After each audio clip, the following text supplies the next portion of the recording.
Tajuk pada malam ini ialah, ini sebab saya tengok di YouTube, saya pun baru tersedar.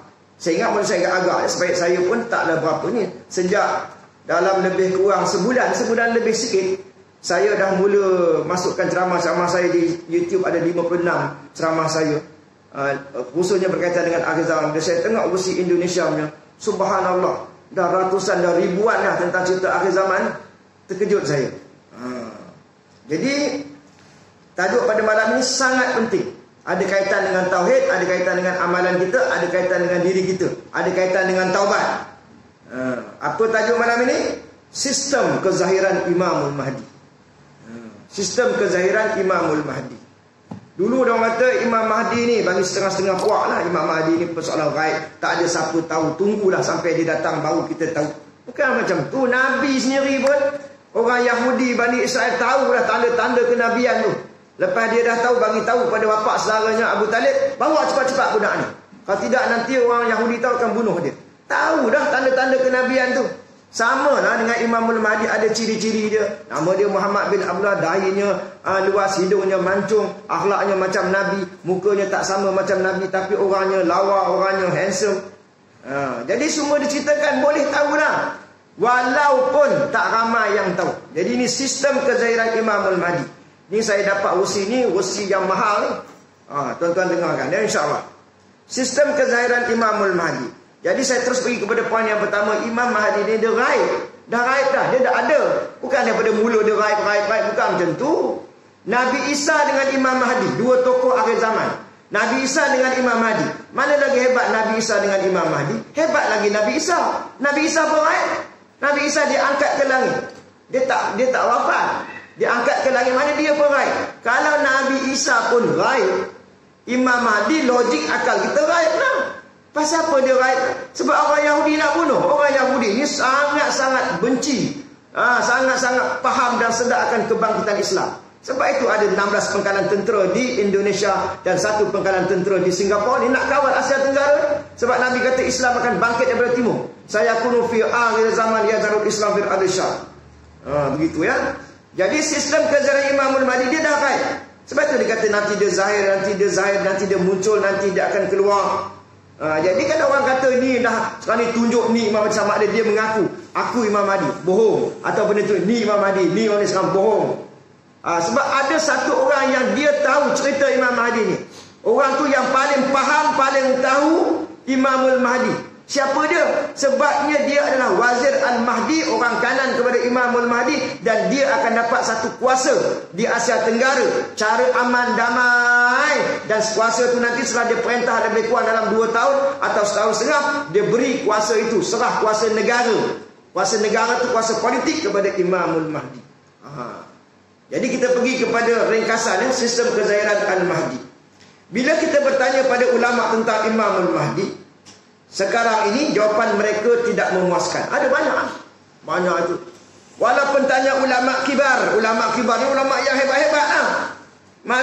Mereka ni tidak boleh bagi satu jawapan yang benar-benar putus. Maksudnya kalau orang tu dia benar-benar kenal Imamul Mahdi, dia boleh cerita detail sangat. Jadi timbul persoalan dalam benak kita, siapa lagi lebih hebat daripada ulama? Ulama tu lah yang paling hebat, kata Nabi SAW, al-ulama warasatul anbiya. Ulama-ulama tu pewaris Nabi. Kalau dah ulama tak pakai, siapa lagi lebih hebat lagi? Ini yang disorok oleh Yahudi ni, yang saya pernah cerita pun di surau ini. Siapa yang lebih hebat lagi daripada ulama? Dialah mujaddid. Mujaddid yang datang 100 tahun sekali, kata Nabi SAW, ya Rasulullah li hadzal ummah ala kulli ra'si mi'asana ma yujaddid laha amra diniha. Bagi setiap tahun, setiap 100 tahun Allah akan utuskan seorang mujaddid. 100 tahun baru datang mujaddid. Kadang-kadang 2, kadang-kadang dia berkembar 2 orang, kadang-kadang seorang, biasanya seorang. Jadi mujaddid inilah dia bawa pembaharuan, dan mujaddid inilah dia menjadi orang kanan kepada Al-Mahdi. Al-Mahdi juga adalah mujaddid. Mujaddid kurun yang ke-15. Sekarang ni saya tanya tuan-tuan, sekarang 1441 Hijrah ke 1442? 1442 lah ke 1441? 1442. 1442 ini maknanya adalah kurun yang ke-15. Kurun yang ke-15, pertengahan. Jadi di pertengahan kurun yang ke-15 inilah makna akan zahirnya Al-Mahdi. Sebab itu dunia makin teruk, makin teruk, makin teruk. Kata Nabi mafhumnya dalam hadis, tidak ada hari melainkan hari besoknya. Hari besoknya, hari yang akan datang itu lebih teruk lagi, lebih buruk lagi daripada hari yang sebelumnya. Maknanya kalau besok ni lebih teruk lagi daripada yang hari ni. Pada umumnya begitu. Sehinggalah zahirnya Al-Mahdi. Dan untuk pengetahuan tuan-tuan, Imam Al-Mahdi ni kalau kita baca buku, kalau kita YouTube khasnya, yang mudahnya di YouTube tu, banyak cerita-cerita wasiat Al-Mahdi ni banyak. Bukan kita dengar YouTube, oh boleh terima ni betul. Dah. Ada banyak yang mengarut, yang menipu, yang membohong, yang tersasar, yang tokok tambah. Banyak. Sebab itu di antara tanda-tanda zahir kemunculan Al-Mahdi itu antaranya ialah banyak dakwaan-dakwaan bahawa itu Mahdi, aku Al-Mahdi. Banyak, terlalu banyak. Terlalu banyak yang mengaku. Kalau tak percaya tengok type je di Google tu, ya YouTube Imam Mahdi Indonesia ataupun Imam Mahdi tu dia keluar. Macam-macam versi, macam-macam cerita. Jadi macam mana nak tahu yang benar? Tuan-tuan pun bukan mengaji bab tu. Orang-orang pensyarah-pensyarah pun yang ada ni rata-rata bukan ambil PhD bahagian Imam Mahdi. Tak ada. Jadi diberi faham kepada siapa? Yang tadi saya bagi tahu, diberi faham kepada satu tokoh yang gelarannya bukan nama, gelarannya. Satu Syuaib bin Saleh, satu lagi gelarannya ialah Fatah At-Tamimi. Kata Nabi SAW, sayahruju min sulbi hadza fatah yamla'ul arda qistan wa adlan fa iza ra'aitum zalika fa alaikum bil Fatah At-Tamimi fa innahu yuqbilu min kibalil masyriq wa huwa sahibu rayatil mahdi. Akan keluar daripada sulbi ini seorang lelaki yang akan memenuhi dunia ini dengan penuh keadilan. Bila kamu yakin bahawa orang tadi iaitu Imamul Mahdi itu akan datang, fa'alaikum, kamu mesti wajib bersama-sama dengan jamaah Fatah Tamimi. Fa'innahu yuqbilu min kibalil masyriq, dia datang daripada bumi belahan timur. Wahuwa sahibu rayatul Mahdi, dia pemegang panji-panji Al-Mahdi, orang kanan Al-Mahdi. Jadi bila orang kanan rapat dengan Al-Mahdi, dia yang tahu macam mana cerita Al-Mahdi ni, macam mana nak zahir. Sedangkan Imamul Mahdi itu ghaib, lelaki yang ghaib.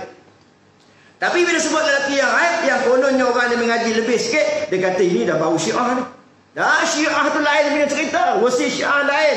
Syiah pun ada juga. Dia kata Imam Mahdi dah ghaib juga. Inilah pandai musuh-musuh Islam terutamanya Yahudi, dia buat sama. Ahli Sunnah wal Jamaah kata Imam Mahdi ghaib, dia pun nak kata ghaib. Jadi bila kita cerita sembang tentang Imam Mahdi Ahli Sunnah wal Jamaah, dia kata ini Imam Mahdi wasi Syiah juga. Jadi orang pun tak pakai, orang pun tak dengar, orang pun tak mau dengar dah tentang Imam Mahdi ni, sebab dia kata semuanya menipu.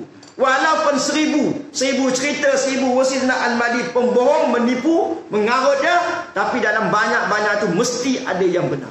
Jadi wasi saya ni insya-Allah benar. Sebab apa? Sebab ianya datang daripada Wazir Al-Mahdi, daripada Fatah At-Tamimi. Ini apa tajuk dia? Sistem kezahiran Imamul Mahdi.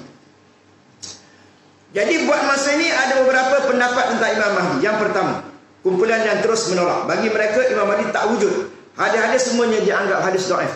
Ini ada yang ramai macam tu. Terutamanya golongan yang bias, yang pro kepada Salafi moden. Ini hadis-hadis ni banyak dhaif lah, itulah ini. Hadis dhaif sekalipun hadis, bukan makna nak kata mereka itu benar. Tetapi nak bagi tahu sekalipun hadis itu dhaif, hadis dhaif itu hadis. Yang dhaif itu perawi-perawi yang meriwayatkan hadis tadi. Mungkin kerana ada sifat lupa dia, tapi dia seorang yang amanah. Jadi sanad dia itu yang menyebabkan dikatakan hadis itu dhaif. Tetapi itu hadis. Apa makna hadis? Cakap Nabi. Ini bila kata hadis dhaif, tolak terus. Maknanya dia tolak cakap Nabi. Itu yang bahaya. Kumpulan kedua dia kata Imam Mahdi itu bukan orang. Mereka percaya Islam akan kuat semula, mimpin dunia, tapi orangnya tak ada. Imam Mahdi bukan tokoh yang ditunggu-tunggu, tapi kebangkitan Islam di akhir zaman ni akan kuat balik apabila bersatunya semua orang Islam. Maksudnya Islam yang kuat akan balik, balik kuat semula dengan umat Islam. Tak ada Imam Mahdi ni, tak ada. Yang ketiga, kumpulan yang yakin kedatangan Imam Mahdi tapi tak ambil pusing. Tahu Imam Mahdi nanti dia datang, kita ikut je lah.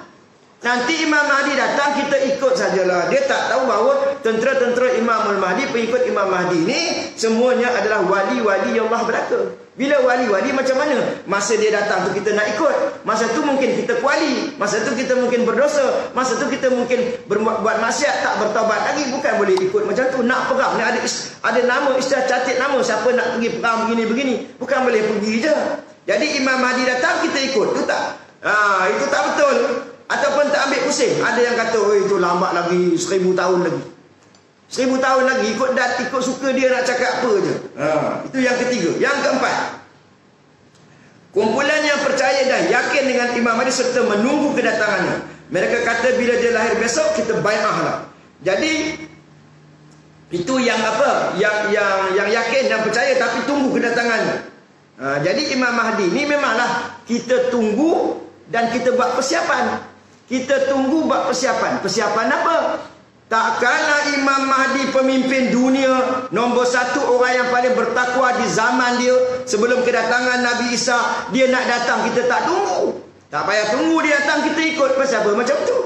Agung datang kita buat persiapan, menteri datang buat persiapan, PM datang buat persiapan, Pak Mentua datang, Mak Mentua datang buat persiapan, mak kita datang buat persiapan, adik-beradik kawan datang rumah kita buat persiapan. Ini orang pemimpin yang bagaikan, bukan betul-betul, bagaikan macam kedatangan Nabi nak datang, nak bawa keselamatan pada kita, keluarga kita, yang boleh selamatkan kita daripada api neraka. Dengan ikut Imamul Mahdi, kita kata tunggu je dia datang, tak payah buat persiapan. Itu tak betul. Itu sebabnya dia orang faham baca hadis, faham ikut fikiran masing-masing, sebab tidak dapat petunjuk yang sebenar. Jadi yang faham ni siapa? Fatah At-Tamimi. Sebab itu kalau kita tengok di video-video di YouTube, orang cerita Imam Mahdi, terlupa satu bab, ataupun tak ada satu bab, tak digandingkan, tak dikaitkan dengan Fatah Tamimi, bermakna wasi Imamul Mahdi dia tidak lengkap. Dia mesti kaitkan dengan Fatah At-Tamimi, sebab dia merupakan orang kanan. Jadi Imam Mahdi Zahir ni sudah ada salah satu negara di Asia Tenggara ni mendapat kuasa politik. Dapat kuasa politik tapi tak masuk politik. Macam mana tu kalau orang sekarang ni tak percayalah. Macam Nabi SAW, Nabi dapat kuasa politik di Madinah. Nabi tak masuk politik. Nabi dakwah, Nabi tarbiyah, sehingga ramai pengikut yang percaya, yakin dengan dia. Akhirnya orang beri kepercayaan, orang serah kuasa negara tu kepada Nabi. Yang maka Nabi dapat kuasa negara, Nabi dapat kuasa politik namanya. Dia sama kebangkitan kali yang kedua, sama juga.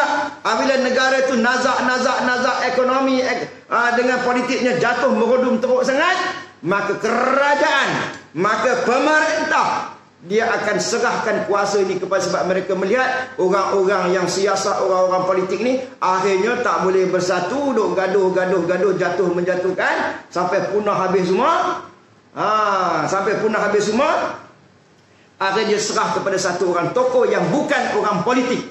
Akhirnya dia dapat kuasa negara tadilah.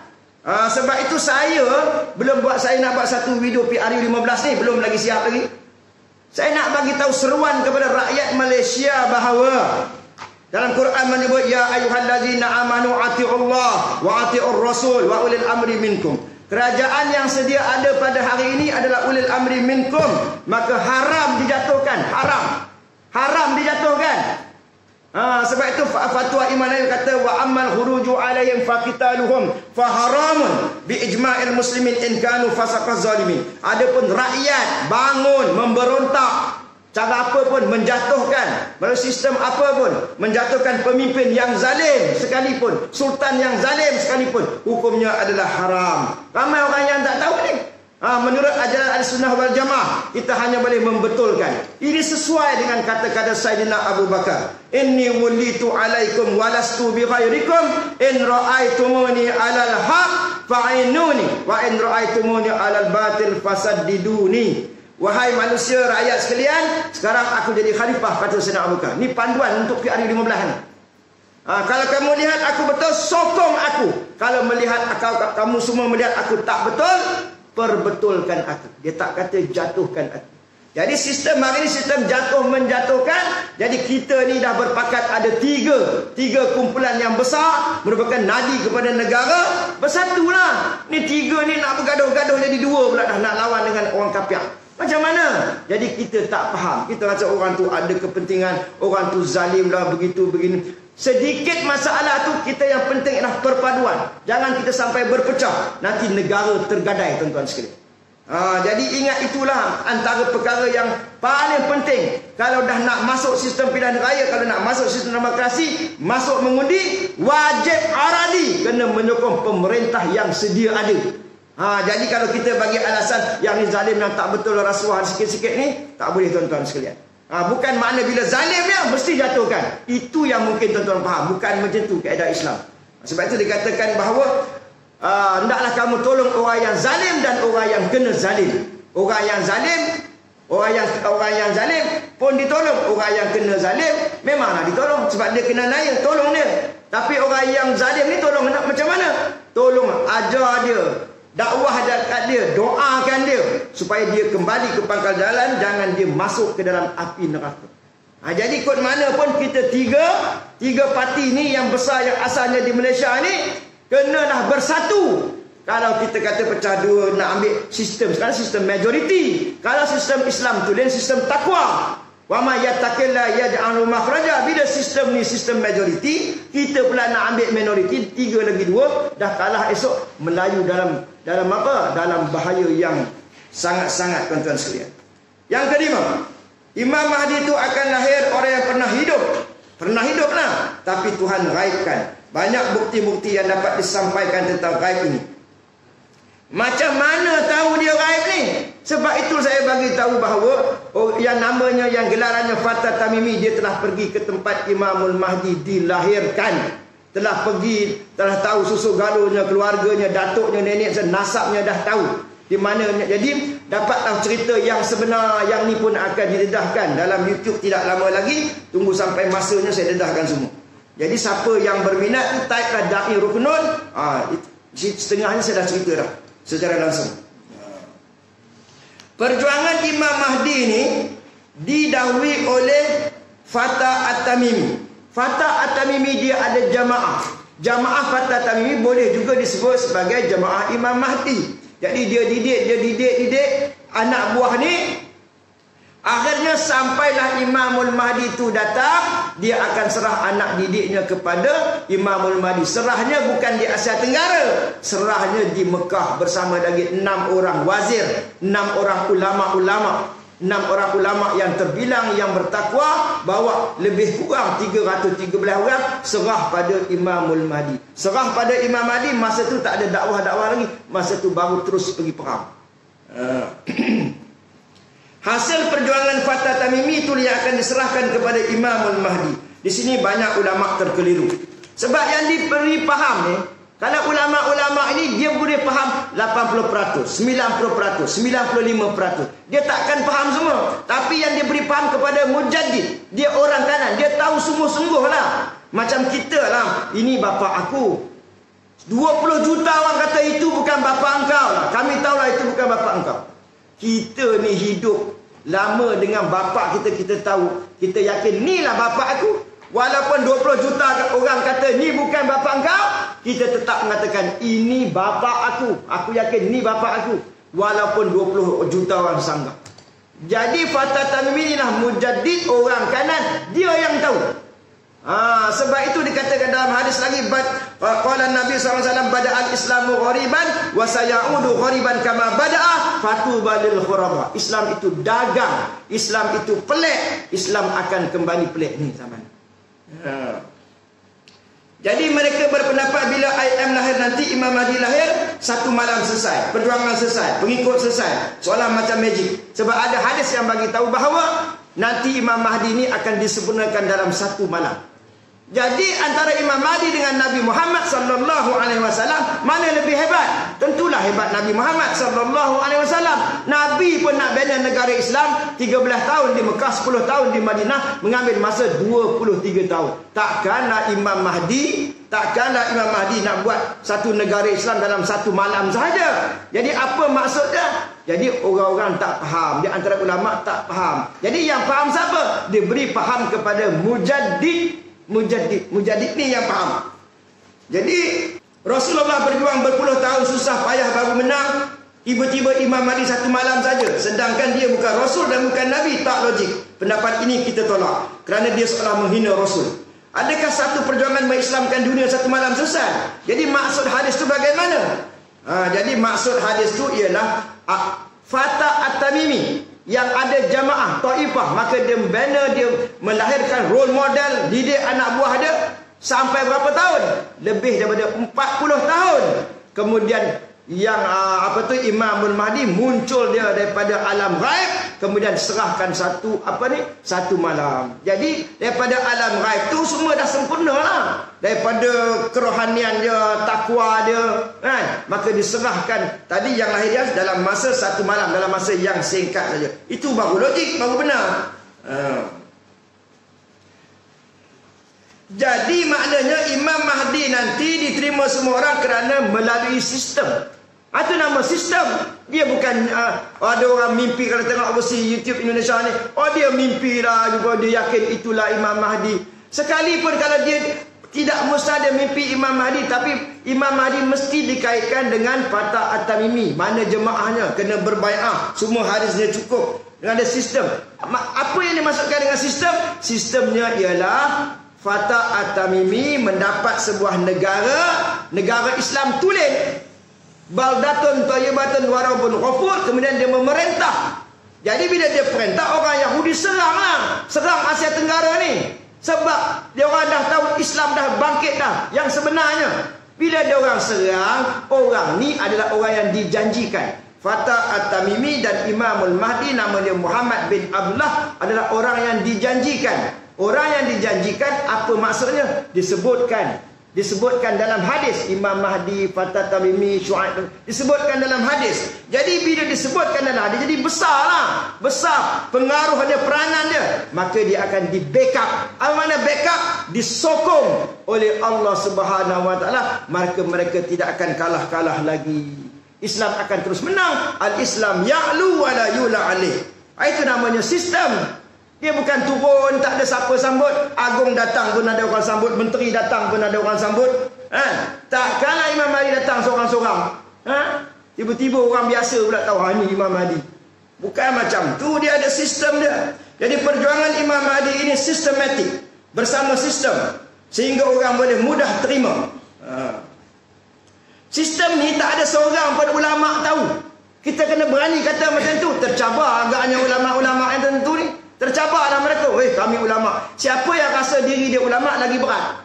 Sebab ulama yang sebenar-benar dia tak rasa diri dia ulama. Aku manalah tahu. Kalau ikut ilmu tauhid lah, aku tak tahu apa benda. Ni nak cakap ni, walaupun dah ngaji pondok 50 tahun, ni nak mengajar ni tak tahu, belum tentu lagi boleh cakap. Sebab kita berada di atas landasan la haula wala. Sebab itu bila saya ceramah, saya kata la haula wala quwwata illa billah. Mana nak keluar? Dia tak mungkin keluar. Mustahil boleh keluar kalau Tuhan tak izin. Kalau dia benar-benar ulama, dia tak rasa diri dia ulama. Dia tak rasa diri dia ulama. Ulama ni bukan ada rasa diri aku ni hebat, aku ni alim, aku ni reti. Tak. Kita kena rasa diri kita ni sentiasa zero. Tak ada benda. La haula wala. Kalau Tuhan izin jadi.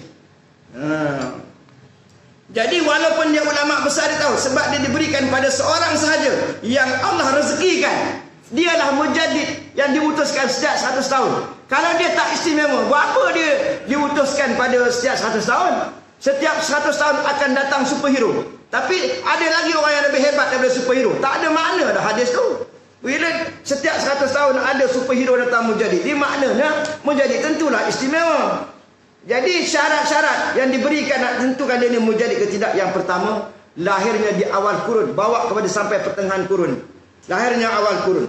Wibawanya menonjol daripada ulama lain. Apa makna wibawa? Karisma, credibility. Orang boleh tengok. Kalau orang kaji, orang dapat hidayah. Orang dapat hidayah, petunjuk, orang nampak memang hebat. Memang hebat. kalau orang kaji betul-betul. Ya. Dia bukannya makna mujahid duduk kat pondok, tahajud hebat, doanya hebat. Setakat satu je. Mujahid ini dia berperanan di tengah masyarakat. Bukan sangat tahajud, tak sekadar tahajud. Mujahid ini tahajud, boleh buat doa, semua dia buat. Tapi dia berperan di tengah-tengah masyarakat. Jemaah dia ada role model, ada contoh. Kalau dia bagi kuasa negara, dia dapat kuasa negara, dia boleh bayar hutang semua. Sebab dia kaya. Wa ma yattaqilla yaj'alu makhraja. Diberi jalan keluar. Wa yarzuqhu. Dia package. Wa yarzuqhu min haitsu la yahtasib. Maka diberi rezeki yang tak disangka-sangka. Inilah mujahid. Jadi kalau ulama-ulama duduk di pondok semata-mata, itu namanya ulama watak abid, bukan pemimpin. Dia dapat pahala. Kalau dia benar-benar soleh bertakwa, dia masuk surga. Tapi dia tidak dijanjikan untuk buat perubahan. Adapun mujahid, dia bawa perubahan. Tambah-tambah di akhir zaman ini, dia bawa perubahan yang semua sudut. Semua sudut itu tajdid, pembaharuan. Inilah namanya mujahid. Ilmunya lebih daripada ulama-ulama lain. Orang tak tahu, tak ambil kuat pun. Cuba dia tanya, cuba test tengok. Cuba test try pandu. Tanya tengok. Hebat-hebat ilmu dia. Ketakwaannya, akhlaknya lebih halus. Tu yang saya dapat istilah rasa tidak berbuat. Dah buat banyak amal, buat baik, tapi rasa tidak berbuat. Rasa tak pernah buat pun, rasa zero. Kemudian rasa belum berbuat. Amal semua lupa sahaja. Semuanya engkau ya Allah. Macam Nabi Muhammad. Ya Allah, walaupun aku Nabi, walaupun aku Rasul, tapi aku tak dapat buat semua amalan kalau engkau tak izinkan ya Allah. Kalau begitu ya Allah, engkau jangan serahkan urusan hidup aku kepada aku. Aku serahkan urusan hidup aku kepada engkau. Engkau yang mengaturnya. Aku duduk di atas landasan la haula wa la quwwata illa billahil aliyyil azim. Itu baru betul. Tapi kita akhir zaman tertipu, hurur. Rasa hebat sangat, rasa aku, rasa dah banyak amal, rasa dah banyak itu, banyak ini.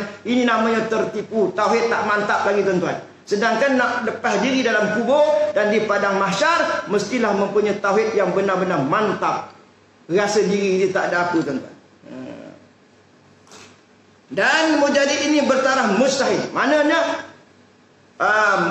mujahid kurun yang ke-14 adalah Fatah Tamimi. Mujahid kurun yang ke-15 adalah Imamul Mahdi. Maknanya mujahid kembar. Mereka akan bertemu. Imam Mahdi pula bertemu dengan Nabi Isa. Bila Nabi Isa turun daripada Menara Putih, waktu subuh nak semayang, masa ketika itu dikamatkan, Imam Mahdi nak jadi imam. Nabi Isa, Imam Mahdi ternampak Nabi Isa, dia kenal lah Nabi Isa. Jadi dia minta silakan jadi imam. Dia kata dah ikamatkan untuk kamu, kamulah jadi imam. Maka Imam Mahdi jadi imam, Nabi Isa belakang jadi makmum. Selesai semayang, Dajjal pun datang, balik dengan tombak, maka matilah Dajjal tu. Tapi cerita Dajjal tak habis. Sebelum tu panjang cerita Dajjal. Memerintah dalam masa 40. Tak sebut 40 hari. Satu hari macam setahun, satu hari macam sebulan, satu hari macam seminggu. Selebihnya macam hari-hari biasa. Baik. Jadi kalau kita tanya tuan-tuan, sistem kelahiran Al-Mahdi tahu tak? Tanya ulama-ulama lain, tanya ustaz-ustaz lain, tanya motivator lain. InsyaAllah diorang tak tahu. Mana aku tahu? Diorang tahu hadis macam ni, hadis macam ni. Daripada hadis diorang fikiran macam ni kot, macam ni kot. Itulah diorang tahu. Tapi tapi Fatah At-Tamimi diberi bantuan. Apa bantuannya? Bantuan ni yang kita tak pakai, yang kita tak percaya. Kita nama Ahlussunnah wal Jamaah, mazhab Syafi'i. Ilham tak percaya, Yakazah tak percaya. Ini banyak mengaku tak percaya. Kamu tak kenal pun orang tu, kamu tak kenal dia, kamu tak jumpa dia, kamu tak jump into conclusion. Macam mana nak buat kesimpulan? Sedangkan bantuan kepada orang yang bertakwa itulah ilham. Ilham itu adalah ilmu yang datangnya dari Allah, masuk ke hati tepat, 100% tepat. Jadi berbanding dengan orang lain, dia tengok hadis, mungkin macam ni ikut makna. Itu yang banyak pendapat-pendapat tu. Ya. Jadi Fatah At-Tamimi yang berintis jalan ke arah sebenar Imamul Mahdi. Kalau tuan-tuan di surau ini tak percaya tentang istilah kata Fatah At-Tamimi, tuan-tuan type Google, siapa Fatah At-Tamimi? Dekat YouTube, kalau internet dia cerita website lah. Kalau YouTube terus Imam Mahdi, Bani Tamim, Imam Mahdi Indonesia, tulis yang itu, keluar. Tapi masa tuan dengar tu, itulah kena hati-hati. Sebab banyak wasi. Jadi orang keliru mana satu betul ni. Jadi Kalau tuan-tuan nak tahu wasi yang benar, maka ikuti itu da'i ruknun itu. Sebab saya dapat ni benar-benar daripada Fatah At-Tamimi sendiri.